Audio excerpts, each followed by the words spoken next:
I'd like to welcome our listeners to the Boulos Beat podcast. I'm your host, Greg Boulos. Boulos Company is Northern New England's largest commercial real estate services firm with offices in Portland, Maine, as well as Manchester and Portsmouth, New Hampshire. We've been selling and leasing real estate in Maine and New Hampshire since 1975. This podcast is designed to provide insight into Maine's leaders, its movers and shakers. And speaking of leaders, I'd like to welcome Meredith Strang Burgess, President and CEO of Burgess Advertising and Marketing. The company is about 40 years old and located in Portland, Maine. From what I can tell, Meredith has done it all, from CEO of one of the state's most successful advertising firms, to state representative for 6 years, to board member at Mimic Insurance, to cancer survivor, to cancer fundraising organizer, and 20 triathlons. Let's hear Meredith tell us about her journey through business and life. Welcome to the Boulos Beat podcast, Meredith. Meredith, anybody who knows you realizes you overflow with energy. Where does that come from? Is it genetic? Is it caffeine? Is it cocaine? That's a great question, Greg. Energy? No, not me. I think it's genetic. It's certainly not the other two. I didn't drink coffee until I got in the legislature. And then I needed it badly there. Probably didn't start drinking till you got there, too. Well, there's that. But it was actually, early morning is not my time, so to speak. And every day, you're in the car heading to Augusta, and you need to get going pretty early. So I developed a little routine where I would stop in Topsom for, going to McDonald's for the quick drive-through. Sure. And I haven't had a soda since having had cancer, so I was like, well, I guess I'll have a cup of coffee. So the coffee did come in there, and it was helpful, and it got me all the way to Augusta. And are you still hooked on it? Just only like 1 cup a day. I'm not a super caffeinated, although there's some people in my office that say, oh, you need to cut back on the coffee. Too much energy. Too much energy. Word has it, Meredith, that you're writing a book. Why does that not surprise me? But can you tell us about it? Oh, Greg. So it's a little on the somewhat naughty side in that it's about cancer. So the title is Breast Cancer in the Single Woman, and then the subtitle is Dating Without, and then there's like a little caret, if you will, that says Real Boobs. And that the caret was put in because of my one of my surgeons who's like, what? You have boobs, they're just not real. So that's why that's there. And it really talks about, I had gotten divorced 10 days before I was diagnosed with cancer. Oh my God. And so stress does play a factor in this, I think. It was pretty stressful leading up to that moment in time. And then for some crazy reason, Greg, I don't know, I just decided that I was going to be very public with my journey. I didn't quite know how it was going to twist and turn over the next 2 years after that. But somewhere in the process, I felt compelled to get a date. And it's bizarre. But in those days, okay, Greg, remember, there were the ads in the newspaper. In the Phoenix. In the Phoenix. And you would read about, and they had all those single white male, whatever, all these abbreviations and stuff. So you would look in the newspaper for the personal column.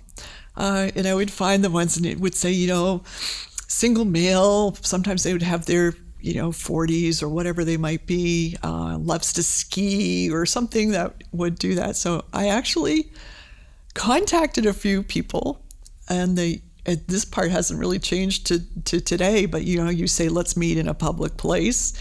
And how will I know who you are, or which one you'll be? And I always tell people, I'll be the one wearing the hat. So they would come in and we would sit down and we would have great conversation about it. And then in the process of usually the first 10 minutes, you can tell they're like studying my face. I had no eyelashes. I had no eyebrows. And yes, under my hat, I had no hair. And they would sort of shock and awe would wash over them. And then would wrap this up, and they would literally run to their cars It was hilarious to see. And then all of them were sad just... too. Well, I thought it was really funny because they would stumble over themselves with all of these things. And they're just like, well, if I was to choose to get involved with someone, I don't think I would choose to get involved with someone who is sick. I'm like, well, I'm actually a pretty fun person. You're missing out. But okay. Anyway, so it's filled with silly stories about the various and sundry people I met along the way over the next couple years. And my office would say, Meredith, please stop doing this. I don't know why, but I just didn't want to die alone. It's like, if I'm going to die in a year or two, I want to have some fun. So the book is about that. Is the book published? The book is not published, but it's about 98% written. It's been sitting around for a little while, Greg, because my dear mom, who lived until 97 years old, and she's been gone now a few years, but she said, Meredith, you can never publish this book.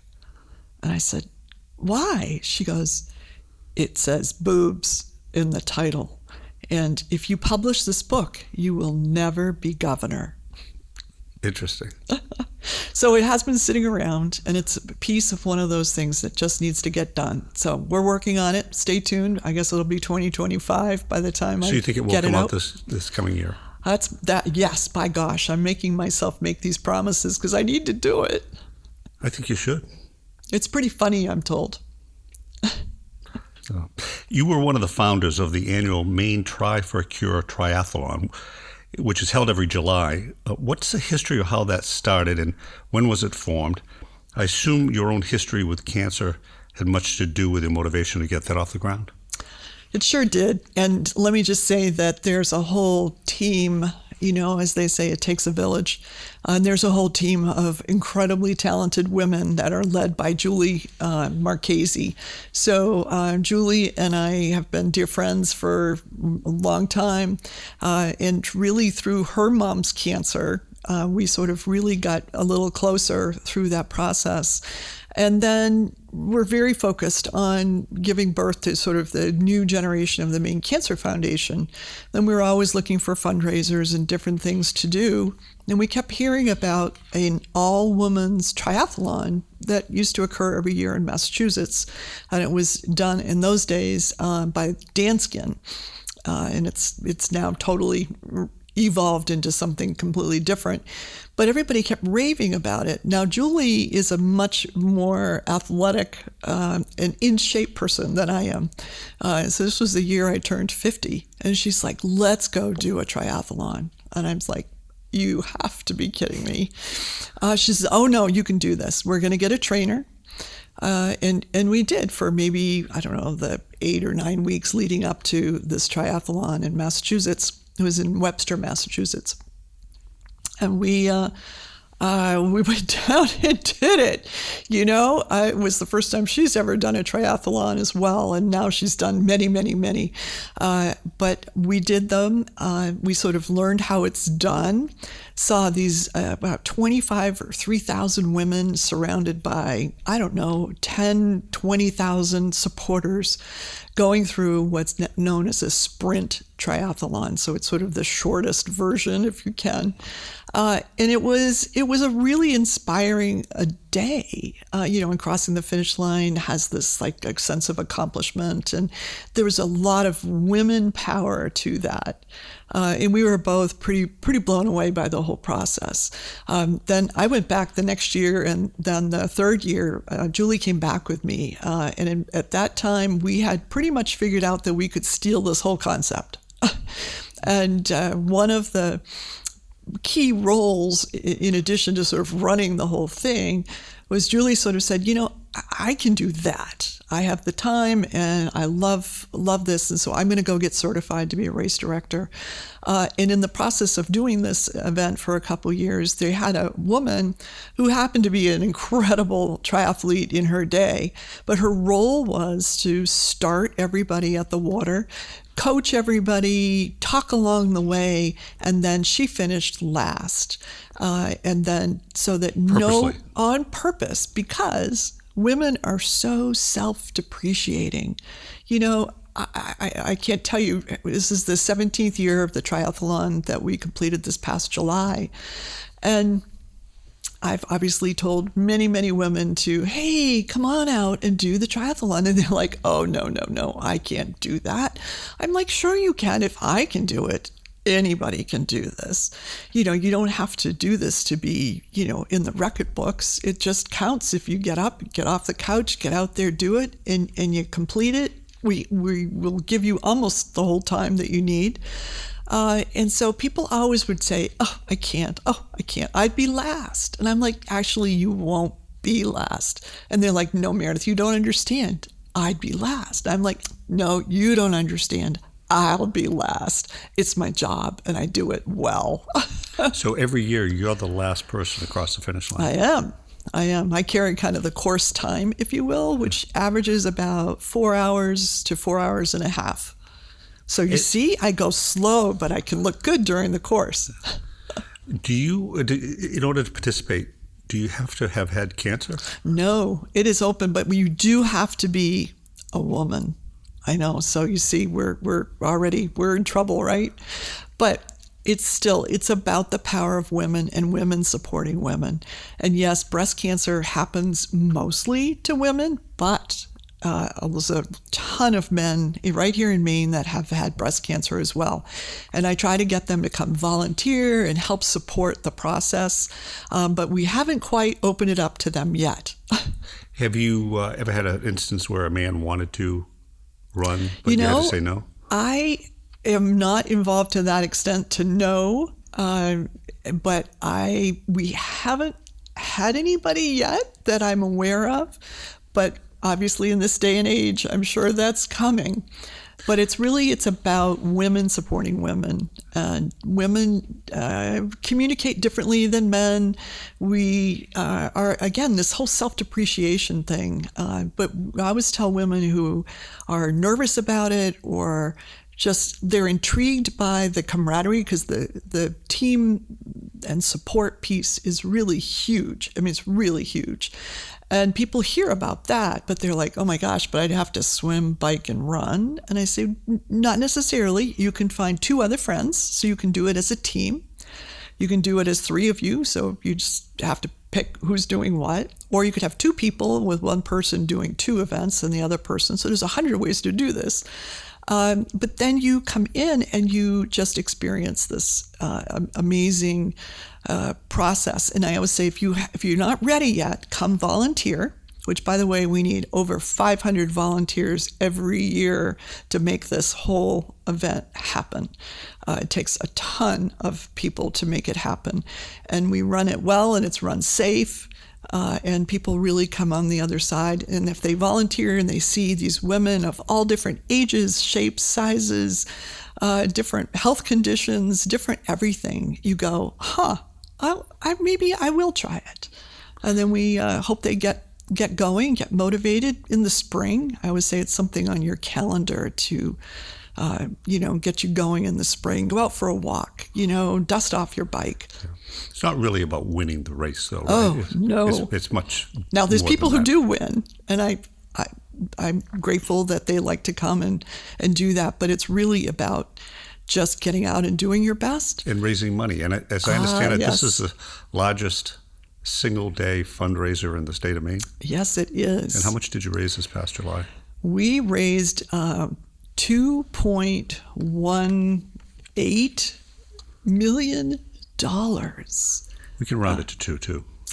It's like 2.2. Yeah, it's getting there. And I think our goal next year will be, 2.2. That's amazing. And then that money goes in your pocket, is that right? Absolutely. And I have a hell of a party. No, 100% of it goes to the Maine Cancer Foundation, which is this amazing organization that's been around actually since the late 70s. And it was doing its thing on a sort of a smaller scale, shall we say. And then in around 2000, we kind of, and it happened to coincide with the same time that I was going through my treatment. And so many people kind of go through their treatment and go, this has to stop. What can I do? Where do I write a check, or how do I help? And how do I help so that it stays here in Maine? which I'm a huge Maine supporter. So I was kind of all about kind of being parochial and keeping our money here in Maine. Mm. I think a lot of times a lot of our charities, they're all so wonderful. It's really hard to support them all, but I would like to help my friends and neighbors right here first. And there's a ton of people that are going through cancer, every day. So the money stays here in Maine, and the Maine Cancer Foundation turns around and gives that out in grants or supports programs. And the biggest one that they were able to add, thanks to the Tri, really was transportation. And I'm sure, Greg, as you've noticed, Maine is a geographically huge state. Sure is. And there's a ton of people who live in all sections of the state, and yet our hospitals and our healthcare system is very focused either, it's Presque Isle, it's Bangor, it's Portland, Augusta, it's a few spots in between. But people really come large distances. And cancer, especially if you're in radiation, it's a daily thing for a period of weeks or months. That's a lot of travel. So they've done some wonderful things in supporting transportation programs that are then in turn run by usually the CAP agencies in different areas of the state. So that's something we're all very, very proud of and support. And so the Tri is obviously a nice annual event that the Maine Cancer Foundation works extremely hard to handle and educate the women about what we do with the money and how important it really is. So you're right, it's a twofold thing. But I think a lot of women come in because it's just a healthy thing to do. And cancer, okay. Aside from genetics, which are it is what it is for all of us.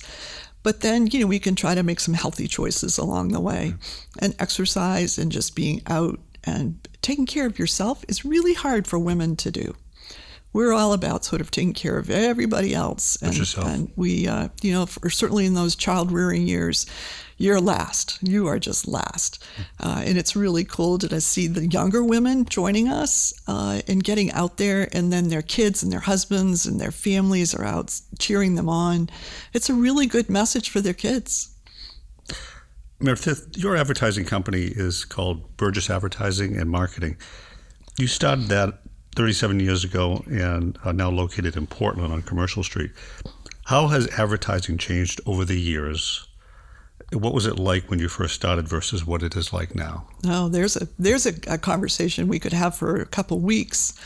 I'm really fortunate, Greg. Got a chance to start the world of advertising in the late 70s. When it was still the sort of the ending of the era of what we've now, thanks to the TV show of Mad Men, it really is true. All of that was really there. And I worked for Arnold Worldwide in Boston, so I had a good glimpse into that culture. And, there were distinct differences between the creatives were sort of kept in a certain space. They weren't allowed to kind of come out.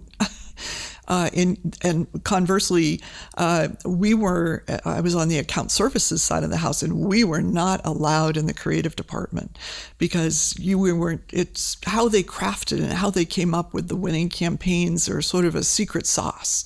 And it's a little perhaps less conventional than we might have been over on the account service side, which is sort of the budget, the strategy, the goals, keeping track of the bigger picture.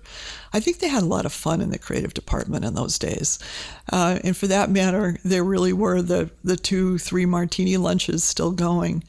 And there was a woman who ran the media department at Arnold, Marie Kaczynski, and she was just brilliant woman. I think smoked, end to end continuously through the day. In the office too. In the office, it was a regular smoke-filled crowd everywhere, and she was so knowledgeable about her craft and so well respected, and yet she never married because she said to me she started. She said, I had to make a decision. I was either going to have a career or not. I would stay home and do my thing. And she says, I loved this business. And so she really strategically chose the career. And that was a big decision that a lot of women had to make, if you were starting out in the 40s and 50s. Was not accepted like it is now. And there weren't a lot of women in advertising in those days. Predominantly a man's game. It really was. The men were doing creative. The men were really running the agency and the strategy. And I can tell you, and it was really cool that I actually saw this. There were days where there would be a pitch, and maybe it was going to be in Chicago, and the guys were leaving on a jet plane, and they had a general idea. They'd probably been beating it around for weeks, but it really wasn't written down. And by the time they get off the plane in Chicago, maybe it's on cocktail napkins, but they go in and they pitch the concept. You pitch the big idea, and it really, it wasn't completely baked out. All of that, it still had that germ of, it still could be molded and changed, but they had the concept. And now it's almost the opposite. We almost bake out the creativeness too. It's so steeped in strategy and detail, and it's going to run like this on digital, and it's going to run like this if you're, TV. You're going to have social media influencers. You're going to have this. That it almost sometimes I wonder, have we lost the concept? And there was a wonderful article that was written in the 70s, and it was the great lost art of thinking. Do people really think, and then think big? It was an interesting time. So it's really changed a tremendous amount. And of course, now we have so many tools in our toolbox, if you will, of ways to reach the consumer that you can get so specific. It's almost becomes like shooting fish in a barrel. It's like, I know where all the 45-year-old men who play golf and live in certain geography, we can go right to them. I know it's like on Facebook, if I look at a ad for a car, say, or your LL Bean pants, all of a sudden they follow I'm inundated with ads like that. So it's kind of it's interesting because there's obviously a huge business behind this and a whole strategy and how they come up with these algorithms. But AI, on the other hand, it's a little spooky AI, too. It's pretty incredible what happens. Yeah, and I can see Alexas all over my home. Are they listening to us? I think they do from time to time, yes. I don't think that's certainly the official, but I think we've all been sitting somewhere in our house and all of a sudden Alexa answers a question that someone has asked. And Alexa goes, that's a good question. Let me check on that. And you go, oh my gosh. Yeah. That's very interesting times. For a long time, Meredith, you owned your own office building on Congress Street in Portland, but then you decided to sell it and rent it. What was your motivation for changing from being an owner to a tenant? Oh, well, you're gonna love this. So we started out the agency in 86, 87, and we rented, and it was great, but the prices in the real estate world and the market in 89, 90, 91 got really crazy in our market, and we lost so many wonderful community banks, and it was a huge change that went on. And in the process of that, we sort of looked for some different things, and the idea of buying something came up. I mean, I just started our own agency. I was 29 or 30 years old, scared out of my wits, thinking like, seriously? Okay. I mean, I had clients saying, you're so young looking. I don't know if I can believe you. You need more experience. I remember my partners would say, let me go put some baby powder in my hair and come back, So we did. We bought this, it was an old house that had burned and sort of been put back together with some offices on the first and second floor, and the rest were apartments in there. It took a lot of elbow grease, if you will, to turn it into some offices. And I think over 30 years, we sort of changed it around from time to time. And then I was like, okay, I'm ready to really invest and build this out and make it ADA compliant and all of that. And the city of Portland, unfortunately, was not interested in helping me work that out. and it became very difficult. And ultimately, they sort of declared what we were doing in the building was just all wrong. And, oh, by the way, you shouldn't have parking. And I tried hard, Greg, to work with them, and it just didn't work. And then, I don't know, sort of another time after I came out of the legislature, we started to downsize a little bit. The market was going through a lot of change around then. And I thought, wow, 2017, the prices are pretty decent. I can't believe that they could get any higher. So I thought, well, this is the perfect time to sell. And of course, we all know, and smiling away, that, oh, okay, I should have stuck that one out. Well, hindsight's always 20/20. I know, but it was. You make the best time. decision you can at the time. It was time, though. The building was ready for another huge infusion of some cash, and I owned a building beside of it. So, actually, it was okay. I'm done with that chapter. Yeah. Sometimes it's easier to rent.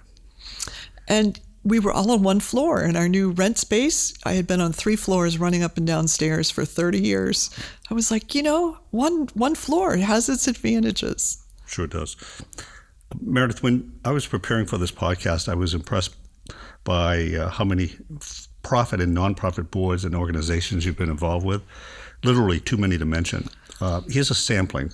Let me name the organization. Give me a short explanation of your involvement, okay? Okay. MEMIC. MEMIC. Been involved since before they were born.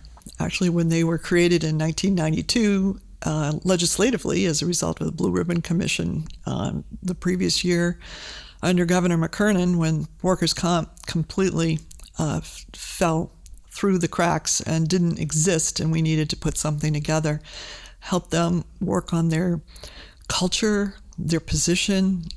They were run at that point by a board of, 20 some odd people that represented every different kind of employer in the state of Maine.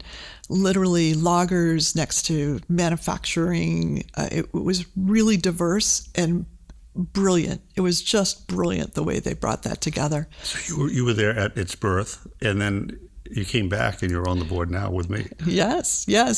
After serving in the legislature, because you can't do that and be on the board, we were still doing some projects here and there, but they happily, and I was so pleased and honored to serve on their board. Something that you and I have been doing for now. I think this is my 11th year. Yeah. And you're right behind me. And I'm right behind you. And then we term off next year. We do, and it's going to be really sad, but it's so amazing to see what that company has become. Yeah, very impressive. Here's another one, Maine Cancer Foundation. Well, we sort of talked about that already, and that Maine Cancer Foundation has been around for a really long time, but I tried to find an organization in Maine. So when I was diagnosed, I tried to find an organization that I could get behind and support. And at that point, we had the Komen Foundation, which is a wonderful organization, but it's not based here. What they raise, they kind of take out of the state. They did do some programming in the Maine market, but a lot of it left. And of course, the American Cancer Society is amazing and wonderful, and they provide such an important resource. But again, to fundraise, the money really left the marketplace. And I found what used to be called the Maine, see, now I can't even tell you what it is, but it was the Cancer, it was Education and Research Foundation. It was like Maine Cancer Education and Research Foundation. And I probably still have that wrong, and I couldn't remember it at the time thanks to chemo.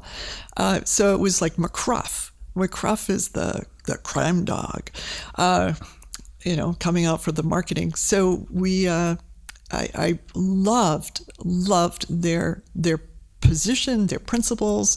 It was a Maine-based organization. It wasn't planning to take over the world from here. We just wanted to take care of cancer in Maine, be advocates for research, advocates for supporting those that are currently in treatment, and also prevention. So if we could talk about cancer prevention, which is also education, in the skin cancer everyone thinks we're in Maine, nobody gets skin cancer. Well, that's not true. That's not true at all. So it was really cool. We kind of picked them up, dusted them off a little bit, shortened their name to the Maine Cancer Foundation so that I could remember it. And they have just been wonderful over the last 25 years at really making a huge difference in Maine. Very proud of them. And another organization that's made a huge difference is the Ronald McDonald House. And what was your involvement there? Oh, so the Ronald McDonald House, I always say, was my first love. So I worked for McDonald's Corporation right out of college. That's a whole nother story, which is sort of like getting your master's in marketing. And the Ronald McDonald House program had begun a few years earlier in Philadelphia, and Boston was in the process of opening their first Ronald McDonald House, and that was in 1979. I think I would remember the date, but it was in the sort of spring, summer of 79 that opened. So in my year prior to that of being with McDonald's, I became very aware of the program and what it was doing. And in its infancy, it was always meant to be, it's a home away from home for families of children being treated for cancer in nearby hospitals. So that's their motto and their positioning. It's evolved since then, but they were trying to open these near children's hospitals. So Boston Children's, the sickest of the kiddos come there from all around the world. And we only had, when we opened in Boston, 10 bedrooms. And needless to say, they were filled in the snap of a second. And the people, I participated in the grand opening of the Boston Ronald McDonald House. And at that point, and for the next 6 months of the house in Boston, something like 44% of all of the families that came and stayed at the Boston Ronald McDonald House were from Maine. Now remember, Boston Children's Hospital, kids come there and they're the sickest of the sick, and they come from all over the world. That Maine could play such a huge piece in this cancer conversation was mind-blowing to me. It was what percent? 43 or 44% in the first 6 months of the Ronald McDonald House in Boston. The families that stayed there, in other words, these were families that were from further away than, 2 hours or greater away from Boston. In other words, they truly can't go home at night. They're there, and they want to be as close to their kiddo as they can. And the hospital was just down the street. So it served all of those purposes. And then the families themselves, in the evening, assuming their kiddo is actually an inpatient, they have each other to support, because it's a pretty horrific experience for any family to go through. And a lot of times it was one parent, because the other parent was back wherever home was working. Anyway, the main families that came down, I hunted them all down and sort of, what is your story?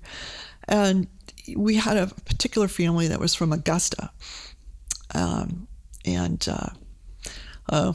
makes me sad because Diane, little Diane, we lost her within about a year or two after I got to meet the family, but they were just this amazing family.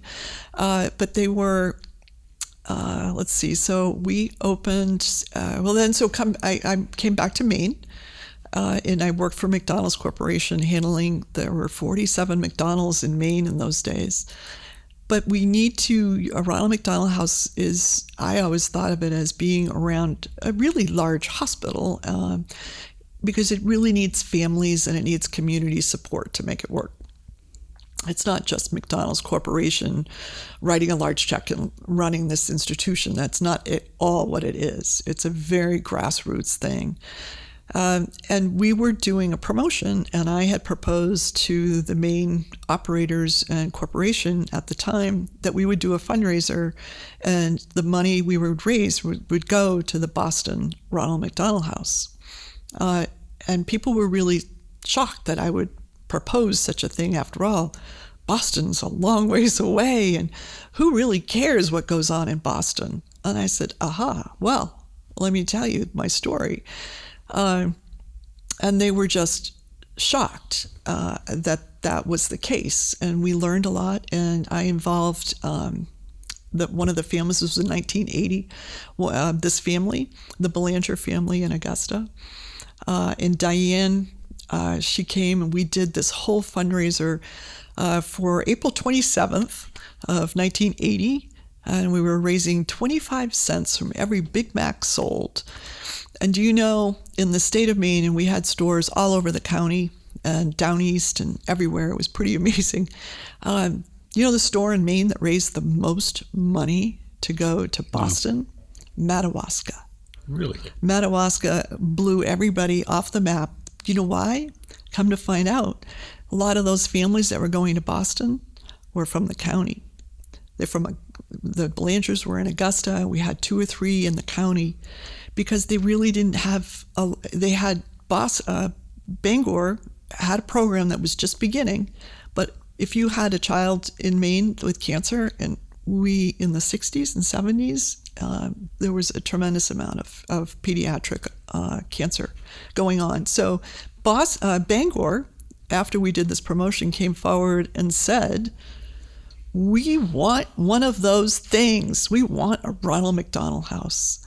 And an incredible community swell came up from the parents that were around there that understood. And Bangor had a pediatric oncologist. One of the first in the state was there. And lo and behold, in 1983, we opened the Maine's first Ronald McDonald House in Bangor. It's really cool. And then in Portland too, right? And we then were contacted immediately by some families down here. And there was a Maine Children's Cancer Program had just been, was up and running down in Portland. But it was too soon. You know, Maine's a small state. But boy, does it have a big heart. And we had a really big need. So we did slow that process down a little bit. So we opened in Portland in 95. Is when we opened there. That's up on the West End, isn't it? It is on the West End. And we started out with 15 bedrooms. And it's grown to, I've almost lost track, over 30. Which street is it on? Do you recall? It's on the corner of Brackett and Carlton Street. And you literally walk 2 blocks and you are inside Maine Med. Just switching subjects here for a minute, Meredith, if you could go back in time somehow and speak with your younger self when you're starting out in business, what advice would you give young Meredith? Oh, great question, Greg. Gosh, I think believe in yourself a little bit more. Trust your instinct.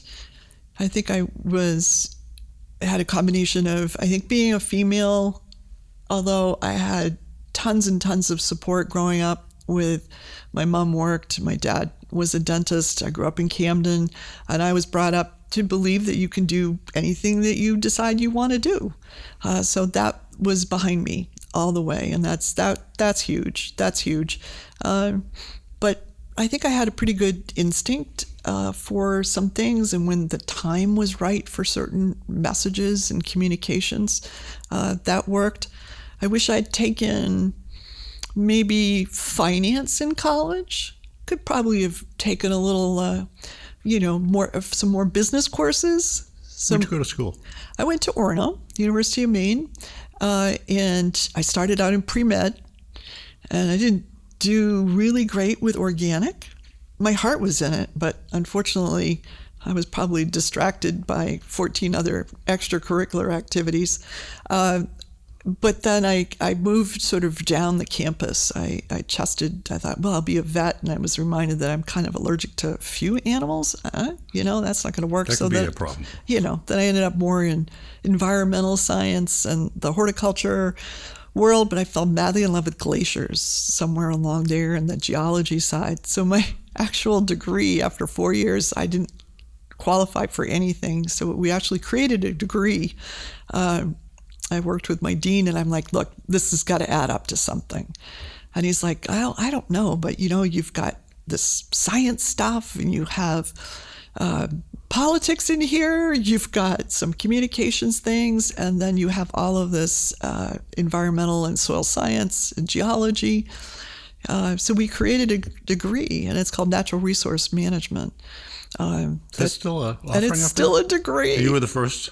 We sort of put this thing, and if you look at some of the courses, it's evolved over time, of course, but there's still some elements of, strong science, but it also has some communications, some critical or technical writing. Some different parts of it are still there. It's kind of funny. So I zigzagged my way around. But yeah, it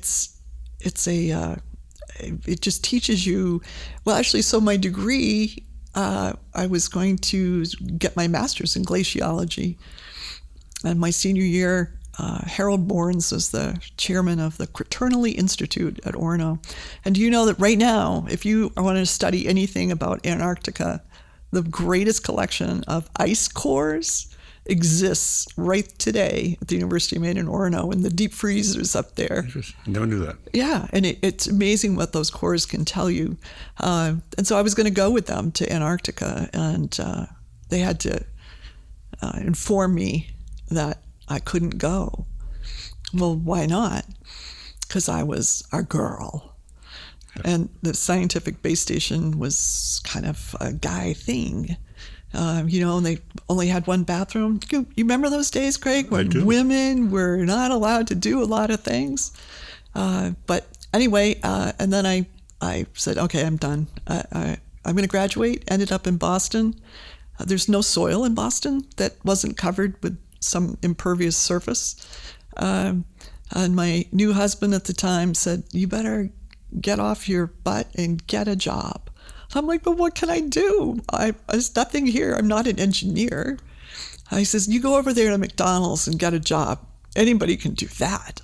Well, it took me a week to get hired by McDonald's. But in the end, I ended up being hired directly into their corporate New England office, which was just like crazy.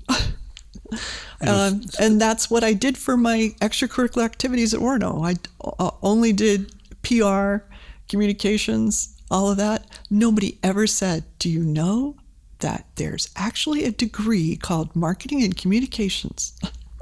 That was my degree. Well, there. And look at you, commercial real estate and real estate. Speaking of what it was like when you were in college for a woman, right? Couldn't go to Antarctica. Business-wise, what's the difference now between that? I mean, what was it like for a woman in business? Because you were kind of a pioneer. I don't think of myself as that. I think the women who really came forward in the 60s, 50s, 60s, and early 70s really had to make their own way. I mean, I think the business schools were so primarily male that I don't think the first few women that graduate from, the big business schools didn't happen really probably until the 70s. It's changed a lot. And it's interesting as women still, we have women CEOs, we have, all over the country. But yet there's still ceilings, I guess. I hate to use that term, the glass ceiling breaking analogy. I can say that in the 70s and 80s and even into the 90s, as a woman, I don't know, we were talking about being tokens the other day of whatever, and there were many, many committees that I was asked to sit on that had one or two women. And so I was always eager to say yes. And it was just a wonderful thing. I met so many amazing people in business around our great state in those early years that served me well going forward. When you were in the Maine House of Representatives on the Republican side, you were a co-sponsor of the successful 2009 same-sex marriage bill. That's something I don't think of as a Republican issue. Were you at odds with members of your own party, or was that a non-issue?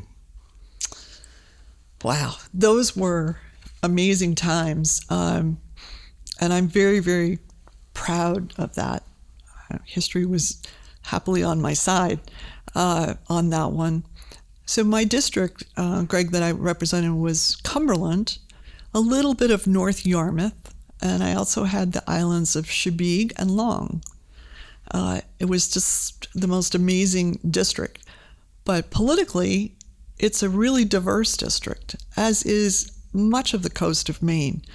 And I'm what I like to say, even to this day, a Maine Republican, which I think I'm feeling very lonely in that, with that label these days. But it still, I think, fits. In those days, the majority, Cumberland has the ocean. We have the Cumberland Foreside. We have the center of Cumberland, and we have West Cumberland. And literally, that represented in those days the full spectrum of the political map. We had it all. And yet, I would say, and it's obviously continued to this day, it's a much more liberal district, every year, as different folks move here, and the district has changed a lot, but it still has a core piece of the business side of the house. I would say a lot of people are socially very moderate to liberal side, but still sort of moderate to conservative when it comes to financial issues. And I think that fit me. I felt like I represented my district. And when the same-sex marriage bill came, there's a process that goes on in Augusta when a bill, you can get sponsors of your bill, and you don't have to open it up to other people. A lot of times people just need to you have to have sponsors of your bill. It can't just be one person. It's sort of the process of proving that, it's enough people come together and believe in what that topic is, enough to give it its day in the sun. And this particular bill was, very popular for the Democrats to be bringing forward. And they opened it up because they wanted it, we're hoping, and people had talked to lots of people. So you have a process where you open the bill up for additional signatures.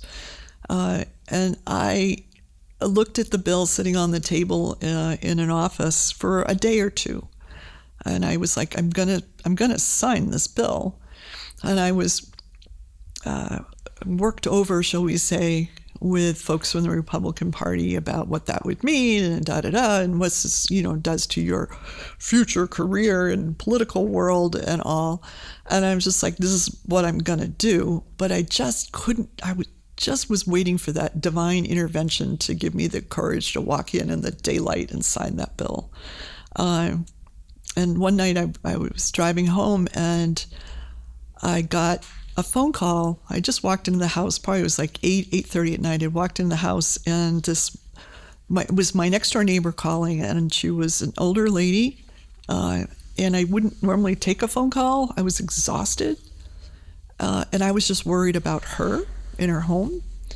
And she said, I said, "Are you okay?" And she goes, "Oh, I am. Am I bothering you?" And I said, "No, I just was worried that you were all right." And she goes, "Well, I just wanted to share something with you." She goes, "I'm nearly 80 years old, and I know you guys are talking about this same-sex marriage issue." And I wasn't really sure where she was going to go.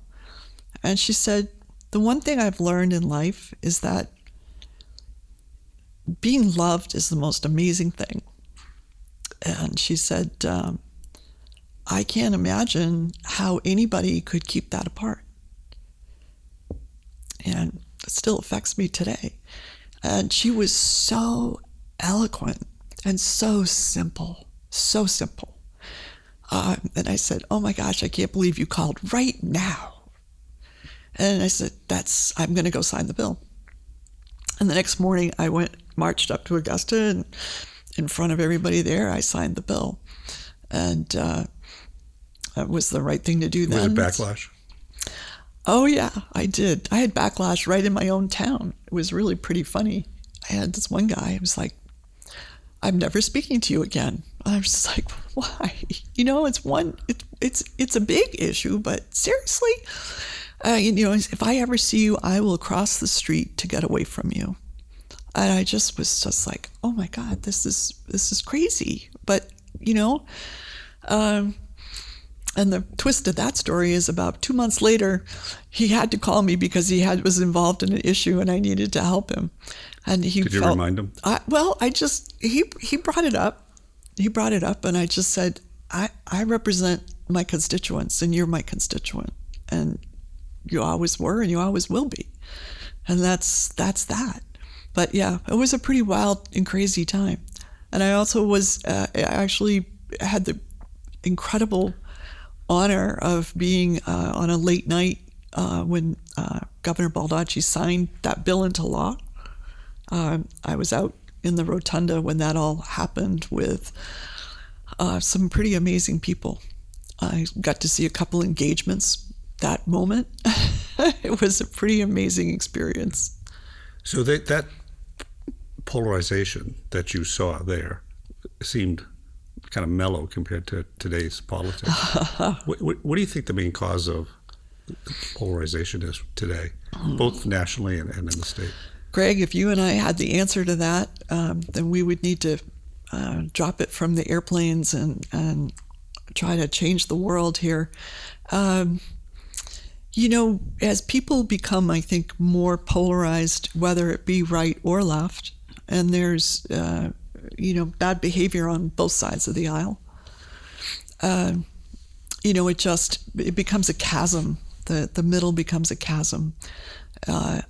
And I have to say, I was extremely proud of the fact that I took each issue one at a time as they came, to the point that I sort of had a reputation of zigzagging. You never knew quite where I was. It was issue by issue. And towards the end of my time in Augusta, I was considered, an outcast in that. That was the first 2 years of Governor LePage's administration. And I differed with many in my caucus on many issues. What was your relationship like with Governor LePage? Unfortunately, I didn't have one at all. Because of the same-sex marriage bill? I think that there were probably some of those things that, I was tagged with whatever, but I actually always considered myself, you need to be open, you need to listen, you need to think carefully about each and every one of these, nowadays 2,000 bills that are up there. I used to read every bill and really think about them. It was very difficult for me during those 2 LePage years. It became very polarized, and it was, the beginning of what continued to grow and is there today.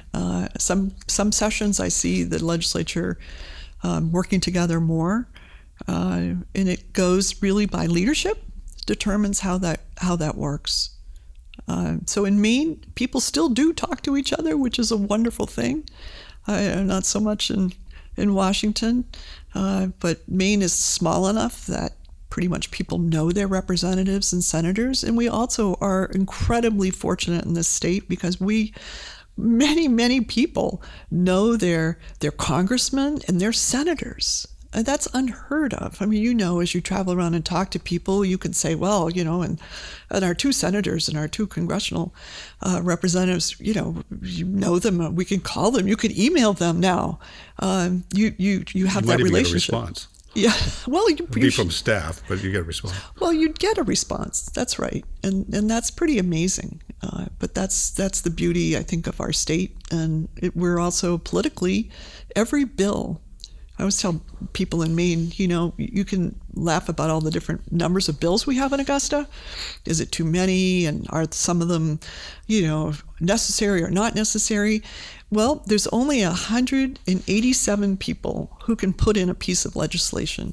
That's 186 folks that sit in the House of Representatives and the Maine State Senate and the governor. And that's it.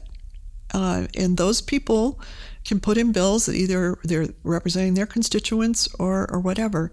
And happily, every single one of those bills, whether you like it or not like it, or think it's dumb or think it's great, every bill has its day in the sun. Now, some will be killed perhaps more quickly than others to deal with that, but they all have a chance to be heard. And there are many states in this country, including Washington, that does not work like that. And so I'd rather have everything have its day in the sun than have it be controlled and truly a filtered process. So we're very lucky. Going back to Burgess Advertising, is there a succession plan in place there, or what's going to happen? That's a great question, Greg. It's the novel that's not quite finished yet. I have some wonderful, wonderful, talented folks that I'm working with now, and we're going to see how some things figure out. It's very hard to have a small business. Many of my folks who are my age are waiting for me to have a little bit more free time to join them on some wild and fun activities. But I think as long as it's interesting and fun, I'm still there, and I need to work on that. We'll have to have a conversation on how one really does that. But it's hard in a small business because it is, do I just go away, turn the lights off? I don't want to do that. And clients still are interested in what we have to say and how we can help them. And as long as you're doing that, yeah, then why not keep doing it? Meredith, that's going to conclude the Boulos Beat interview with Meredith Strang Burgess. Thank you so much. Thanks, Greg. This has been a lot of fun, and you've made me cry. I do have that habit of making women cry. Usually it's not for good things, but it's okay. No, I'm kidding. Thank you. Thanks, Greg. Meredith, thank you for being our guest today on the Boulos Beat, a Boulos Company podcast. I really appreciate you taking the time to chat with us. You can learn more about Burgess Marketing Advertising at the company's website, which is burgessadv.com, on Facebook and X at BurgessADV, on LinkedIn at Burgess-advertising-marketing. And if you'd like to learn more about the Boulos Company, please be sure to visit us at boulos.com. You can also find us at the Boulos Company on Facebook and LinkedIn, and at the Boulos Co. on Instagram and X. And lastly, if you want to know the secret to owning real estate, it's pretty simple. Just be sure to outlive your debt.